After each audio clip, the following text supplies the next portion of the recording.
हकीकत न्यूज। मैं हूं आपके साथ रीना। पूर्व भाजपा महापौर व प्रदेश कार्य समिति सदस्य वीरेंद्र गुप्ता की हकीकत न्यूज से खास बातचीत, देखिए पूरा वीडियो।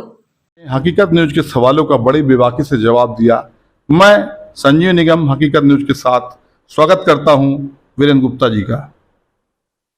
माना जाए कि संगठन में ऐसा निर्णय हो सकता है, या पार्टी में ऐसा निर्णय हो सकता है कि आपको 8 विधानसभा में कहीं से प्रत्याशी बना दिया जाए। देखिए, हमने पहले आपसे निवेदन किया संजीव भैया कि भारतीय जनता पार्टी है, कुछ भी कर सकती है। क्या होगा क्या नहीं होगा इस पर मैं नहीं जानता, लेकिन मैं ये जानता हूं कि भारतीय जनता पार्टी 365 दिन 24 घंटे जो भी कार्य करती है वो सामाजिक राजनीतिक हित और ये उसमें चुनाव भी सम्मिलित रहता है, उस हिसाब से वो काम करती आ रही है, वो करती रहेगी। और हम भारतीय जनता पार्टी के लोगों ने तो बड़े स्पष्ट तौर पे ये कह दिया कि अब की बार 200 पार, और हम लोगों ने इसको पूरी तरह से लागू किया है। और 2 सवाल और बचते हैं। लाडली बहना योजना आपके मुख्यमंत्री लाए। लाडली बहना योजना में खाते में मुख्य बहनाओं के खाते में पैसे 1,000 रुपये डाले गए। कमलनाथ जी ने भी घोषणा की कि हम 1,500 रुपये देंगे। तो ये क्या लगता है, ये चुनाव वोट साधने का तरीका है क्या? देखिए, भारतीय जनता पार्टी मध्य प्रदेश ये में चुनाव के टाइम में ऐसे घोषणा क्यों होती है? भारतीय जनता पार्टी मध्य प्रदेश में लगातार बीच का 15 महीना छोड़ दें तो 18 साल से लगभग हम सत्ता में हैं। और आपको ध्यान में होगा कि भारतीय जनता पार्टी लगातार जनहितैषी कार्य करती जा रही है, चाहे वो संबल योजना हो, चाहे हमारी लाडली लक्ष्मी योजना हो, चाहे हमारा बुजुर्गों को तीर्थ यात्रा दर्शन कराने की योजना हो। हमारे यहाँ ये लगातार चल रहा। लाडली बहना भी उसी क्रम में हमारा एक नया सोपान था। हमने किसानों को 0% में कर्ज देने का वायदा किया, हम दे रहे हैं। रही बात जहां कमलनाथ की आपने कहा, तो कमलनाथ के लिए आपको मैं निवेदन करूं कि जब 2018 का विधानसभा चुनाव आ रहा था, तब इनके ही नेताओं ने यह घोषणा करी थी कि अगर हमारा मुख्यमंत्री मध्य प्रदेश में बनेगा तो 10 दिन के अंदर हम किसानों का कर्ज माफ कर देंगे, और अगर किसान का कर्ज माफ नहीं करेंगे तो उस मुख्यमंत्री को हम चलता कर देंगे। लेकिन आप लोग भी मीडिया के लोग हैं, हम राजनीतिक कार्यकर्ता हैं। निश्चित ही आपने देखा कि उन्होंने किसानों का कर्ज तो माफ नहीं किया, और जिसके कारण कांग्रेस के ही लोगों ने वादा खिलाफी का आरोप कमलनाथ पर लगाकर कांग्रेस से अलग होकर चले आए। आप कहते हैं हमने सरकार बनाई। सरकार किस तरीके से बनाई आपको भी मालूम है। आपने विधायक खरीद फरोख्त की, विधायकों को तोड़े, कांग्रेसी विधायक को खरीदा। नहीं, हमने नहीं तोड़ा। कांग्रेस के लोग कांग्रेस से असंतुष्ट होकर कांग्रेस से इस्तीफा देकर आए। हमने भारतीय जनता पार्टी सूचना की राजनीति करती है।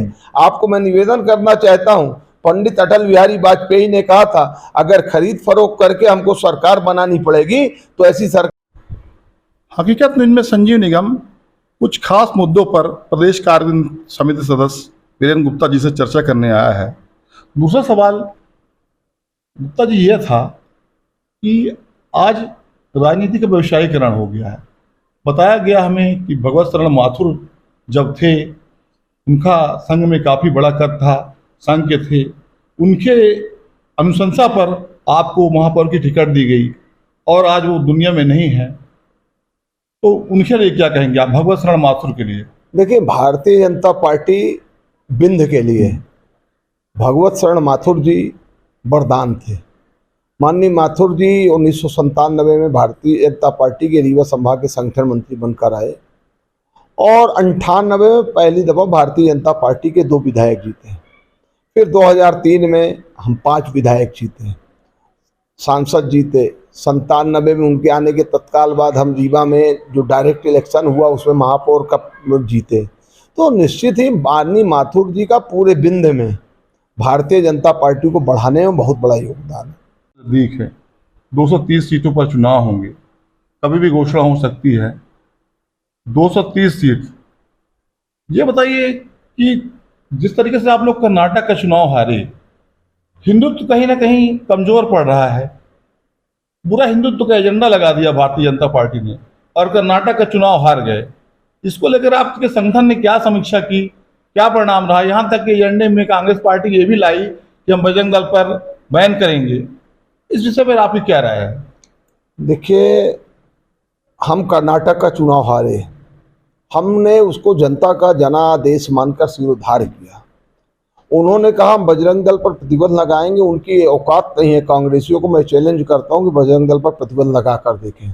वो किसी भी हिंदूवादी संगठन में अब प्रतिबंध नहीं लगा सकते। एक बार इंदिरा गांधी ने 1975 में इमरजेंसी लगाकर उन्होंने जो भुगतान भुगतना पड़ा है, आज तक कांग्रेस उससे उबर नहीं पाई।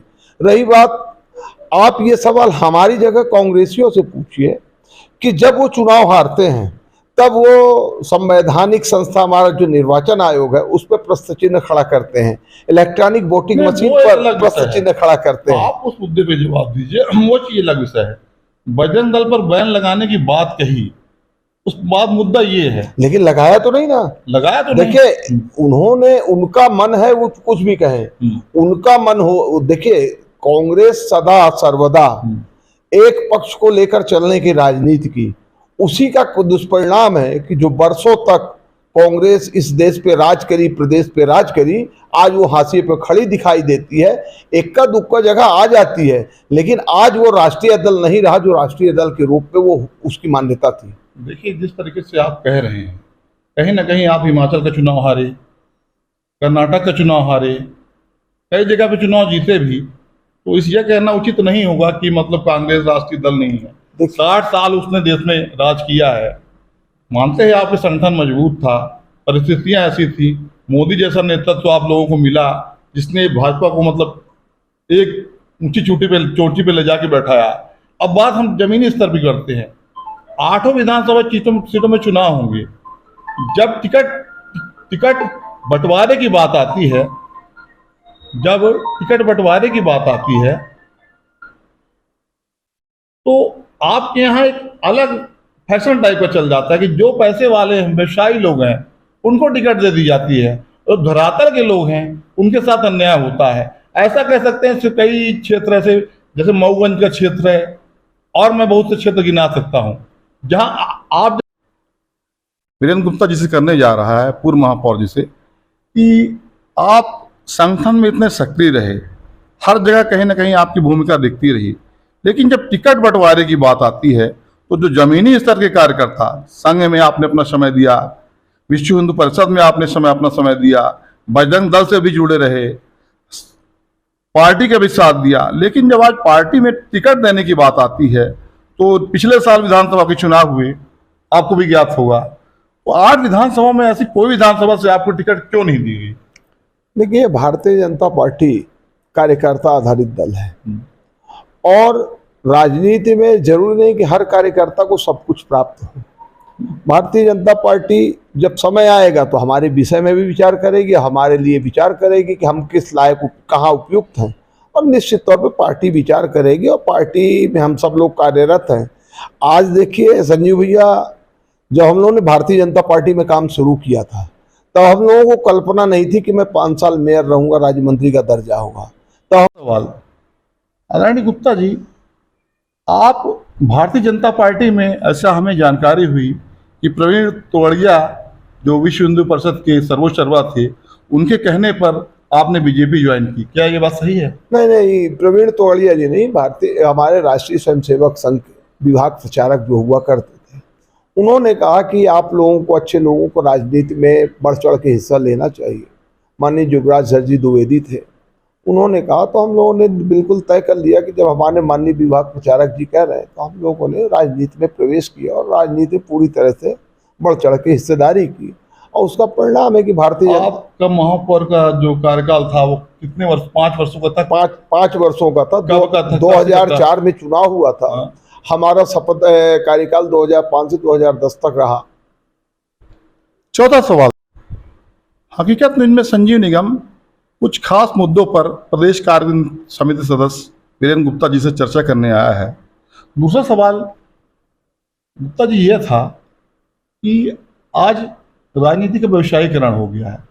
बताया गया हमें कि भगवत शरण माथुर जब थे, उनका संघ में काफ़ी बड़ा कद था, संघ के थे, उनके अनुशंसा पर आपको महापौर की टिकट दी गई, और आज वो दुनिया में नहीं है, तो उनके लिए क्या कहेंगे आप, भगवत शरण माथुर के लिए? देखिए, भारतीय जनता पार्टी बिंद के लिए भगवत शरण माथुर जी वरदान थे। माननीय माथुर जी 1997 में भारतीय जनता पार्टी के रीवा संभाग के संगठन मंत्री बनकर आए और 98 में पहली दफा भारतीय जनता पार्टी के 2 विधायक जीते। फिर 2003 में हम 5 विधायक जीते, सांसद जीते। 97 में उनके आने के तत्काल बाद हम रीवा में जो डायरेक्ट इलेक्शन हुआ उसमें महापौर का जीते। तो निश्चित ही माननीय माथुर जी का पूरे विंध्य में भारतीय जनता पार्टी को बढ़ाने में बहुत बड़ा योगदान है। आप देख रहे हैं हकीकत न्यूज, मैं हूं संजीव निगम। सबसे पहले हम आपको परिचय करा दें, आप हैं वीरेंद्र गुप्ता, पूर्व महापौर, साथ ही साथ प्रदेश कार्यकारिणी सदस्य भाजपा। इनका एक लंबा इतिहास रहा है, इसके विषय में हम बताने से अच्छा है स्वयं जानेंगे। गुप्ता जी, आपने अपने राजनीतिक जीवन की शुरुआत कब की? देखिए, राजनीतिक जीवन की बात अगर अपन करेंगे तो चूंकि संघ का बाल स्वयं सेवक होने के नाते हैं 5 साल की उम्र से शाखा जाना शुरू किया। उसके बाद लगातार अपना बजरंग दल विश्व हिंदू परिषद में काम करते हुए जब 80 में भारतीय जनता पार्टी बनी, तब 80 में हम लोग भारतीय जनता पार्टी से जुड़ गए और स्थानीय समिति से लेके भारतीय जनता पार्टी के प्रदेश मंत्री तक रहा, 5 साल मेयर रहा और भारतीय जनता पार्टी ने विभिन्न जो समय समय में दायित्व दिए, चाहे लोकसभा चुनाव के रहे चाहे विधानसभा चुनाव रहे, जो भी प्रभार दिया उसको अपन ने किया।